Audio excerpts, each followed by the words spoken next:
இந்த மாதம் வாழ்க்கையில் நல்ல திருப்பம் ஏற்படும், பயணங்கள் மூலம் லாபம் கிடைக்கும், மனதிலே மகிழ்ச்சி ஏற்படும் படியான காரியங்கள் நடக்கும், ஆன்மீகத்தில் நாட்டம் உண்டாகும், மனோதைரியம் அதிகரிக்கும், புத்தி தெளிவு உண்டாகும், தொழில் வியாபாரம் திருப்திகரமாய் நடக்கும், தொழில் தொடர்பான விஷயங்கள் அனுகூலமாய் நடக்கும், உத்தியோகத்தில் இருப்பவர்கள் நல்லதொரு முன்னேற்றத்தை காண்பார்கள், சிலருக்கு எதிர்பார்த்த பதவி உயர்வு கிடைக்கும், குடும்பத்தில் சந்தோஷமான நிலை காணப்படும், கணவன் மனைவிக்கு இடையே இருந்த கருத்து வேற்றுமை நீங்கும், உறவினர்கள் மூலம் எதிர்பார்த்த உதவிகள் கிடைக்கும், பிள்ளைகள் மனம் மகிழும்படி தேவையான பொருட்களை வாங்கி கொடுப்பீர்கள், விருப்பங்கள் கைகூடும், பெண்களுக்கு மனம் மகிழும்படியான காரியங்கள் நடக்கும், அரசியல்வாதிகள் கட்சி பிரச்சனையில் இருந்து ஒதுங்கி இருப்பது நல்லது,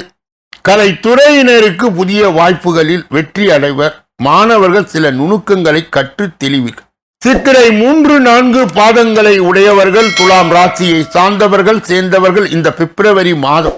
அடுத்தவரை நம்பி காரியத்தில் இறங்கும் பொழுது கவனம் தேவை. தொழில் வியாபாரம் தொடர்பான சிறிய பிரச்சனைகளை சந்திக்க வேண்டியது இருக்கும், தடைகளை தாண்டி முன்னேறுவீர்கள்.